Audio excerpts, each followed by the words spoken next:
Hola! Hello! I'm the pageant nerd. After an amazing tour of Mexico over the past 10 days, riding in a hot air balloon, taking in colonial architecture and relaxing by the beach, I'm back in Mexico City to resume my coverage of Miss Universe 2024. Just in time for the prelims and of course finals night on November 16, both of which are taking place here at Arena CDMX. I'm going to record the rest of this video after prelims when I get back to my apartment, but I wanted to give you a sense of the vibe outside the venue. Earlier today, the Miss Universe organisation announced tonight's event is a sellout.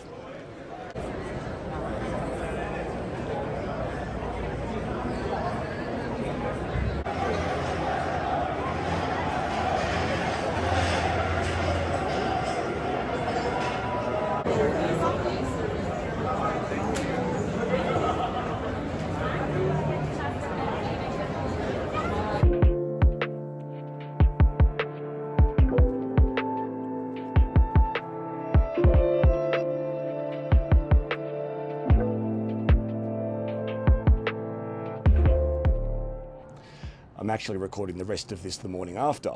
It took a while to get back from the venue and I didn't get to bed until around 2 a.m.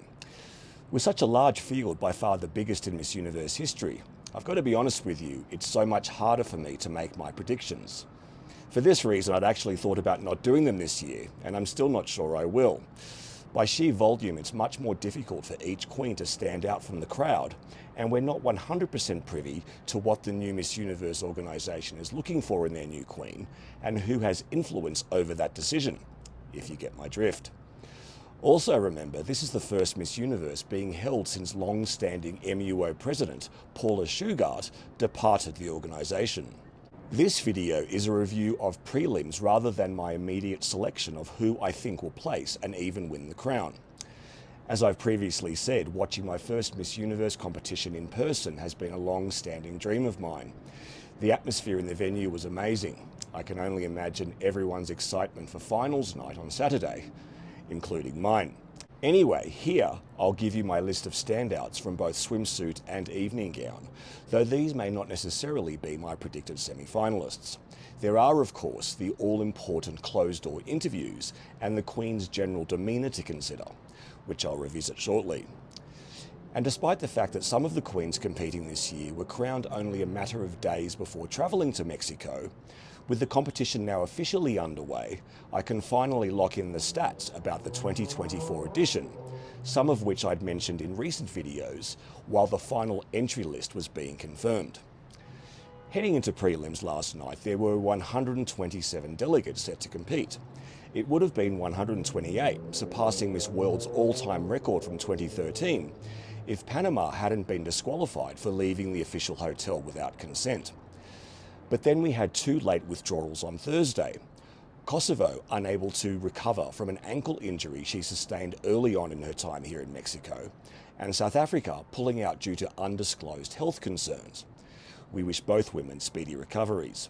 So in the end, we had 125 delegates that competed last night, a massive 49% increase on last year's entry total of 84, and 33% higher than the previous record-holding edition, Miss Universe 2018's 94.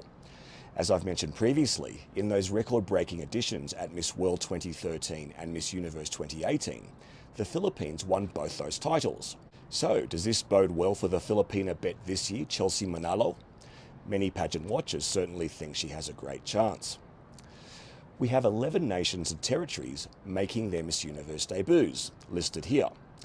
Interestingly, 7 of these 11 have previously competed at the other alpha pageant, Miss World. In addition to these 11 debutantes, we have 29 nations and territories seeking their first placement, led by Malta, competing in its 43rd Miss Universe, with British Virgin Islands, Mauritius, Cayman Islands and Bulgaria next, all with more than 30 appearances. Canada and France remain the only nations to have competed at every edition of Miss Universe, with Ashley and Indira being the 73rd representatives of their respective countries in Mexico. Here's how the 125 queens are allocated by region. Based on numbers alone, the race for the African continental queen spot is the easiest of all. But unlike the years 2017 to 19, there's only one semi-final spot available for each region, and not 3 to 4 as was the case previously. 25 of the remaining 26 spots in the top 30 will be based on merit from prelims regardless of region, plus one fan vote winner, all of whom will have the chance of competing on Saturday for the brand new Light of Infinity crown, which was revealed earlier this week. A number of you have noted that despite the relatively healthy period of time the Queens have spent in Mexico, at least compared to recent years of the pageant, which have at times barely exceeded a week, much of their time this year has been spent in the official hotel. This may be true, though around a dozen delegates travelled to other parts of the country to shoot promotional content, admittedly a small proportion of the total pool of queens. And another batch had the same hot air balloon experience that I recently managed to enjoy over the Mesoamerican pyramids at Teotihuacan, an hour outside of Mexico City. Onto the prelims themselves, and I'm going to give you a list of my personal standouts from both the swim and gown competitions. Full disclosure, I'd planned to make this section a little more visual, provided the MUO provided us with professional shots from last night's competition, which they haven't as yet. At last night's show, we had all 125 queens first parade in their national costume in alphabetical order, and then again in swimwear. The energy in the room was amazing, and there were certain countries that attracted the most vocal support, which I'll get to shortly. Here are my 30 picks in alphabetical order for the swimwear standouts. As predicted, the Latinas brought the heat. Brazil, Chile, Colombia, Cuba, Dominican Republic, Ecuador, host nation Mexico, Peru, Puerto Rico and Venezuela were my highlights, along with USA from the Americas. But it was nice to see strong performances from the likes of island nations from around the world do so well. Bahamas, Curacao, Samoa had great crowd support from a contingent back home. And the most pleasant surprise was the wonderful reaction from the whole crowd for Trinidad and Tobago, who was full of charisma, and by no coincidence, she was also announced as Miss Congeniality last night. The Europeans put on one of their strongest showings in many years, led by Denmark, Finland, France, Russia and Spain. From Asia and Oceania, of course, Philippines and Thailand were well prepared and didn't disappoint, but we also had Australia, Cambodia, India and Japan make their mark. And Africa had a great showing, not only with Nigeria, Somalia and Zimbabwe listed here, but Botswana, Equatorial Guinea, Eritrea and Guinea as well. But the elephant in the room was the, shall we say, suboptimal way the evening gown portion was carried out. Originally and controversially, there was not meant to be a gown competition, presumably due to the size of the field. But the MUO changed their mind in recent days, and clearly the short lead time meant that portion of the competition was a little disorganised. For those of you who didn't see it, between 4 and 6 queens came on stage at a time and were introduced one by one. They weren't allowed to parade in their gowns, merely being able to move on the spot for 1 to 2 seconds as their country was called. Admittedly, doing another full parade in gowns, which typically take longer than the free-flowing swimwear competition, would have led to an even later finish last night than what we already had. But it could have definitely been done better. Not only was each queen prevented from doing more than move on the spot, 3 of them were missed in their correct order and had to be brought back at the very end. Nonetheless, we had so many beautiful gowns on display last night, and while it's not the gowns that are being judged, it was great to see artistry from around the world, albeit very, very briefly. Philippines' highly anticipated gown was a bold choice, devoid of the standard sequins and beading, but I actually really liked it, with echoes of Olivia Culpo during her victorious Miss Universe 2012 title run, and of course Olivia is returning as co-host with Mario Lopez on Saturday night.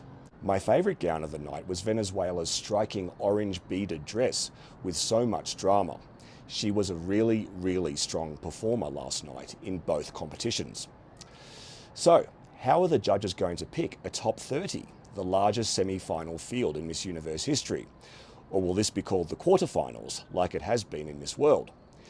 Having been here in Mexico and seeing the queens in the flesh, it's definitely given me a whole different perspective on how the judges might make their selections. It's not purely on social media presence, how they photograph, and what their wardrobe and catwalk are like.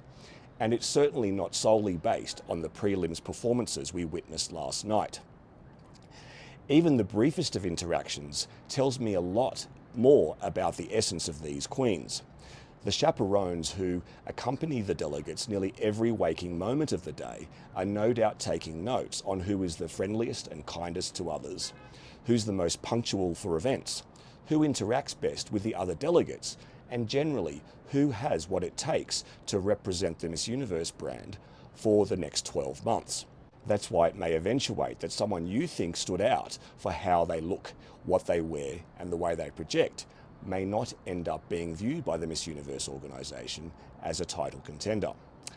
So there you have it, my fast and furious review of the preliminary competition from Miss Universe 2024, with a healthy dose of nerdy stats thrown in for good measure.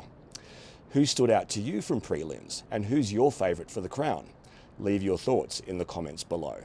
I'll be back very soon with my final predictions, maybe, and my post-pageant thoughts immediately after finals night. But in the meantime, from Mexico City, I'm the pageant nerd. Bye for now.